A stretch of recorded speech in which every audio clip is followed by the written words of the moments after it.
welcome to the Minecraft Short Stories podcast. In this episode, I put in the final installment of the Creeper and The Ocelot stories, and we also have a fun quiz, so enjoy.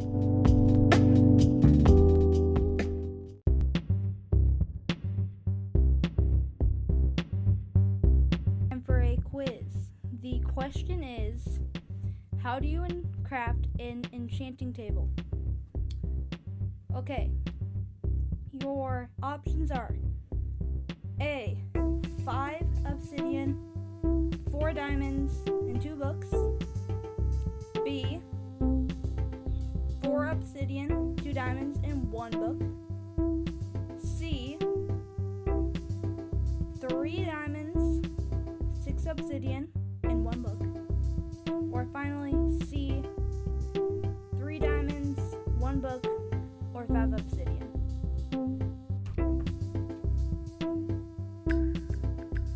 Take a moment to gather your decision. The answer is B, 4 obsidian, 1 book, and 2 diamonds. Before we get into the story, let's recap what happened. So in the last 2 stories, Cobble has found a stray ocelot and then has helped the ocelot. The village has found out, and the ocelot has been sent away. Okay, now let's get on to the story. Cobble followed the paw prints to the edge of the Silverfish Woods, where they were hard to see in the undergrowth as she neared the forbidden jungle where the Creeper story had unfolded. At the spot where the forest changed into the jungle, the Creeper set up camp. Cobble gathered the fallen logs of junglewood and scouted until she found a flint in the gravel next to the stream. For the iron, she made a trade to her campsite and searched till the tall houses of a village were poking out in the distance. For a few hours, she schemed on the looting of the villagers' chests. When she was sneaking into the village center, she found the remnants of an iron golem, and concluded her expedition for iron. Back at the campsite, she lit the fire with her front legs and left legs, and sent the fire directly onto the dry jungle wood. Out of the wood burst the bright fire, penetrating the ominous jungle behind her. The campsite was situated directly behind a natural overhang that worked as her place to sleep. When the sunset began to turn black, she laid beneath the overhang and listened to the sounds of the jungle before she finally drifted off into a sleep. Later that night, she woke to hear the sounds of shouting off in the distance. Cobble was paralyzed with fear and watched as a small group of creepers lit a campfire and sat to rest. She listened attentively to the chatter of the group. Surprised, when she listened, she heard her own name mentioned. Ugh, I hate this jungle, said a burly creeper Cobble thought was named Plank. And the only reason we're out here is because the ocelot kid Cobble running away. Cobble understood it now. They were out looking for her. These creepers were about to enter the jungle, not knowing she was only about 20 blocks away. Cobble slowly stood up, making sure not to rustle the undergrowth. She snuck slowly into the undergrowth of the forbidden jungle. The jungle was a lot greener than Cobble was expecting, full of trees and vines, but occasionally there was a burst of color when a parrot burst out of the shrubbery when she walked near it.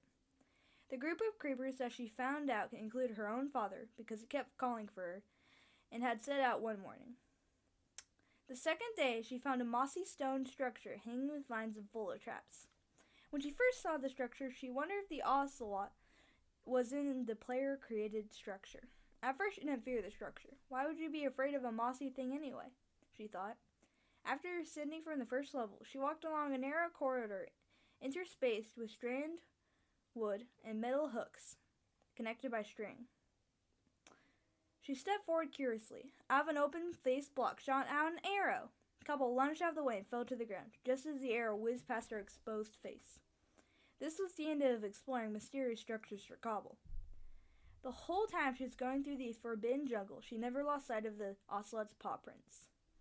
Occasionally they were hard to find, or wiped away by the plants, but so far she had managed not to be able to find them again. The third day she finally saw a wild ocelot. The small feline arched its back and hissed ferociously at the jungle intruder. It ran away into the undergrowth when she started backing slowly away. She was slightly depressed that her first encounter with a foreign ocelot went so badly, but she decided if the intruder was in her village, she probably wouldn't be nice either. The paw prints she was following seemed to have no end in her mind, but still she trekked forward. Finally, after 4 days of searching with a group of creepers getting closer at every minute, she found the ocelot she had been searching for.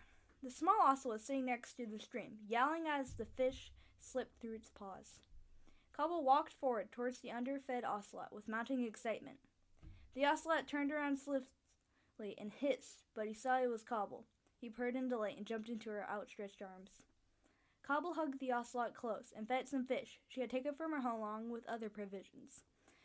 Just as the ocelot stopped meowing in hunger, the group of creepers searching for Cobble burst into the scene.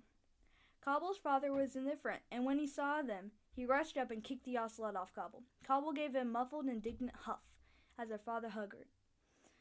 Once he stopped, Cobble ran to his ocelot to see if it had been injured. Cobble's father came up behind her and yelled at the ocelot, "Go! Get out! Go!" With tears in her eyes, Cobble whispered, "Dad, no." Her father didn't listen and kept yelling at the ocelot. The ocelot finally relinquished under the constant torment. It slowly backed away from her and looked back pleadingly. Cobble broke away from her father and rushed to the ocelot. She buried her face in his fur and sobbed out, "I'm so sorry, so sorry." The ocelot looked up and licked her face. Her father put his hand around her shoulder and led her away. Cobble sobbed as they began the long trek back to the village. As the village started coming along, Cobble, through her sobs, asked her father, "Where's Mother?" Her father answered, "She stayed back at the village with a lot of the other mothers." Suddenly, as the words came out of his mouth, the world almost turned to slow motion as she looked upon the following scenes. First, a player leaped out of the surrounding woods. Then, he charged straight for the creepers. In the air, Cobble saw his hand switch to a flint and steel. He turned slightly and headed right toward Cobble and her father. His words were, "This is for blowing up my house and brother." His hands plunged down to light Cobble's father alight. Out of the jungle charged the ocelot. He straight towards the player and jumped, intersecting him in midair. The player was thrown backwards over the edge of the precipice that the creepers were walking along. The ocelot bounced off the player and landed on his feet, snarling. The next part is in the future, about a year in advance, that is talking about how the ocelots and the creepers are making amends. So, during the rest of the year and next year, the creepers accomplished in making amends with the ocelots and having a huge celebration, inviting even the poorest in the land. The celebration was held to commemorate the signing of the peace treaty of the creepers and the ocelots, and to make known that the ocelots are now allies. Cobble's small ocelot came in to stay in their house, where he was beloved by the whole village. The end. I hope you guys enjoyed listening to these creeper stories as much as I enjoyed writing them and telling them on the podcast. The next series of short stories will be coming about in a week, so stay tuned for that. If you want to submit your short story to Minecraft Short Stories Podcast, go to minecraftshortstories.com. No space, no caps, and submit your short story. Or if you want to contact me, go to the Contact Me page, also there, and leave a message. Thank you all so much for listening to this last installment of the Creeper and the Ocelot. I will see you in the next episode.